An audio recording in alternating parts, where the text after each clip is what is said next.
नमस्कार, मैं अर्जुन तुकाराम लाड, टीजीटी हिंदी, जवाहर नवोदय विद्यालय बरपेटा, असम। बहुत महत्वपूर्ण पाठ चल रहा है। उस पाठ का नाम है धर्म की आड़। देखिए बच्चों, पाठ बड़ा होने के कारण हमने इसको विविध भागों में बांटा है। पहला भाग हमने देख लिया जिसमें हम विद्यार्थी जी का जीवन परिचय देख लिया था। दूसरे भाग में विद्यार्थी जी ने उनका धर्म का स्वरूप कैसा होना चाहिए उसके बारे में चर्चा दी। बाद में उन्होंने कहा है कि आजादी के क्षेत्र में सबसे बुरा दिन था जो धर्माचार्य और मुल्ला मौलवी को स्थान देना, ये सबसे अत्यंत बुरा दिन था, ऐसा उनका कहना था। ये पाठ मतलब भाग 2 में देख लिया। आज हम भाग 3 देख रहे हैं और उसके आगे उनके विचार क्या थे उसके बारे में हम जानकारी लेंगे। तो महात्मा गांधी धर्म के, देखिए महात्मा गांधी धर्म को स्वतंत्र स्थान देते। या महात्मा गांधी के अनुसार धर्म का स्वरूप कैसा था, या महात्मा गांधी जी का धर्म कैसा था। महात्मा गांधी जी धर्म को स्वतंत्र स्थान देते हैं। वे एक पग भी धर्म के बिना चलने के लिए तैयार नहीं है। महात्मा गांधी जी एक पग मतलब एक कदम भी धर्म के बिना चलने के लिए तैयार नहीं है, क्योंकि धर्म के अनुसार कार्य करते हैं। परंतु उनके बात ले उड़ने के पहले प्रत्येक आदमी का कर्तव्य यह है कि भली भांति समझ ले कि महात्मा गांधी जी के धर्म का स्वरूप क्या है, क्या है उनके धर्म का स्वरूप। महात्मा गांधी जी के धर्म का स्वरूप क्या है भली भांति समझना है। तो धर्म से महात्मा गांधी का मतलब, धर्म से महात्मा गांधी जी का मतलब धर्म ऊंचे और उदार तत्वों, धर्म ऊंचे और उदार तत्वों ही का हुआ करता है। देखिए उनका स्वरूप हम महात्मा गांधी जी के विचारों के अनुसार जो धर्म है उसका स्वरूप हम बता रहे हैं। धर्म ऊंचे और उदार तत्वों का हुआ करता है। देखिए धर्म कभी ऐसे नीच काम करवाने के लिए कभी आपको परमिशन नहीं देगा। ऊंचे और उदार तत्वों का हुआ करता है। उनके मानने में किसे ऐतराज हो सकता है। देखिए उनके मानने में किसे ऐतराज हो सकता है? बिल्कुल नहीं। धर्म ऊंचा और उदार तत्वों का हुआ करता है, ये गांधी जी के विचार है। आजाद देने, शंख बजाने, नाक दबाने, नमाज पढ़ने, देखिए ये सारी उपासना की पद्धतियां हैं। पढ़ने का नाम धर्म नहीं है। कोई आजाद देता है, शंख बजाता है, नाक दबाता है, नमाज पढ़ रहा है, पूजा करता है, पाठ करता है, वही धर्म नहीं है। गांधी जी के अनुसार धर्म का स्वरूप क्या है ये हम देख रहे हैं कि ये करना ये धर्म नहीं है। रात दिन हम पूजा पाठ करेंगे और बाद में अपना गलत काम करने के लिए हम अपने को आजाद मानेंगे तो है आगे। शुद्धाचारण और सदाचार ही धर्म के स्पष्ट चिन्ह है। आपके नोटबुक में भी अंडरलाइन कीजिए, वहां या बुक में अंडरलाइन कीजिए और लिख लीजिए, हो सके तो ऐसे स्पष्ट कीजिए में आता है। धर्म के स्पष्ट चिन्ह क्या है? महात्मा गांधी जी ने धर्म के स्पष्ट चिन्ह कहे हैं। क्या है वो? शुद्ध आचरण और सदाचार ही धर्म के स्पष्ट चिन्ह है। जिसका आचरण शुद्ध है, जिसका आचरण में कोई खोट नहीं है, जो हमेशा परोपकार करता है, अहिंसा धर्म का पालन करता है, अब मतलब जिसका आचरण ही शुद्ध है तो सभी आ गया उसमें। और सदा आचार, सदा मतलब हमेशा, आचार सद मतलब अच्छा। जिसका आचरण शुद्ध, जिसका आचरण अच्छा है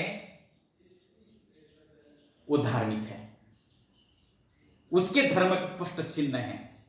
अगर कोई व्यक्ति देखता है अरे वाह उसका आचरण कैसा है, शुद्ध है, और वो कैसा है, वो सदाचारी आदमी है, मतलब वो धार्मिक है, धर्म के स्पष्ट चिन्ह में है।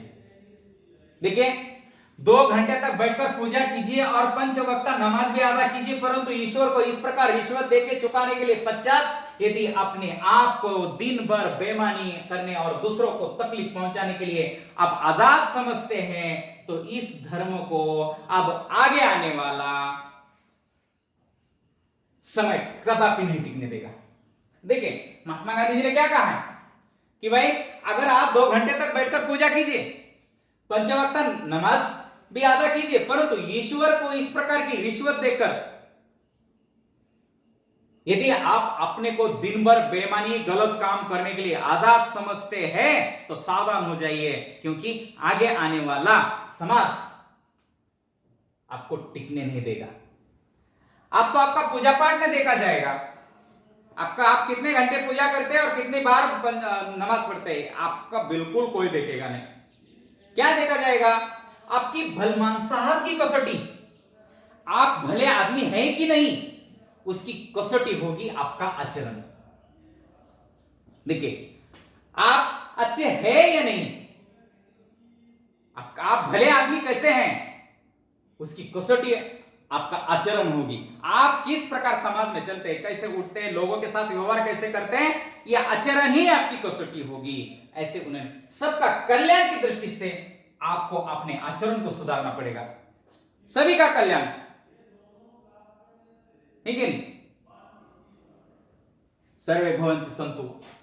यदि आप अपने आचरण को नहीं सुधारेंगे ना, तो नमाज और रोजे और पूजा गायत्री आपके देश के अन्य लोगों की आजादी को रोंदने और देश भर में उत्पातों का कीचड़ उछालने के लिए आजाद न छोड़ सकेगी। इतने प्रखर विचार किसके थे? गणेश शंकर विद्यार्थी और महात्मा गांधी जी ने अपने धर्म का स्वरूप बताते हुए बताया।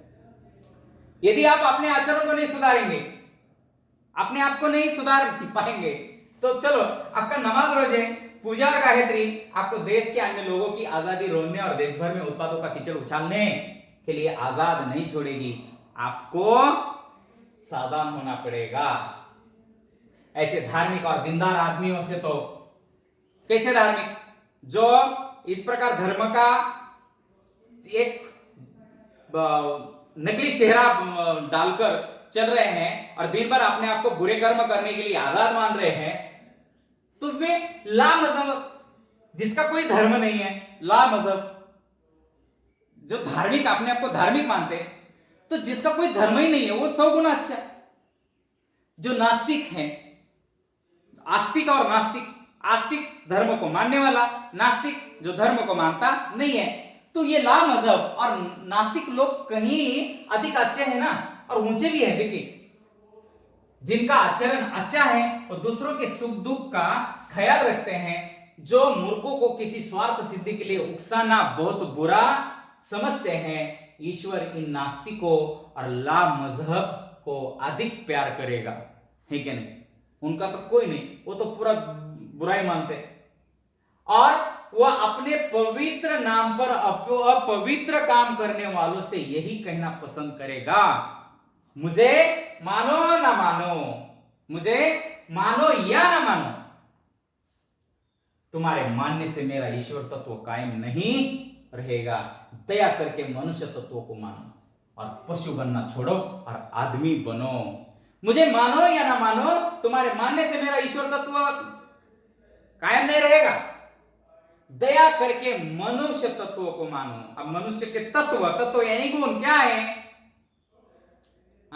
मैं तो बोल देता हूं, दूसरों को दया करो ना, ये मनुष्य तत्व है। किसी को परोपकार करना, ये मनुष्य तत्व है। जो गरीब है, गरीबों की सेवा करना, ये मनुष्य तत्व है। प्यासे को पानी पिलाना, ये मनुष्य तत्व है। अहिंसा ये मनुष्य का तत्व है। दूसरों को तकलीफ न देना, ये मनुष्य का तत्व है। मनुष्य के गुण ही है। मनुष्य को मनुष्य कहा जाता है। अगर ये इस प्रकार के गुण छोड़कर अगर हम दूसरे गुणों में चले जाएंगे तो ये हम जानवर कहते हैं। अरे जानवर है कहीं? मनुष्य तत्वों को मानो। हम मनुष्य क्यों बने हैं? अरे हम किसी को लड़ने के लिए, झगड़ने के लिए, मारपीट, इसके लिए मनुष्य नहीं बने। तो मनुष्य तत्वों को मानो। हाँ, और हर एक का धर्म मनुष्य तत्व किस प्रकार का होना चाहिए वह अच्छी खासी तरह से बता देता है। तो पशु बनना छोड़ो, गलत काम करोगे तो पशु मानो जाएंगे, है कि नहीं? जानवर, है कि नहीं? तो ये जानवर बनना छोड़ो, अरे आदमी बनो।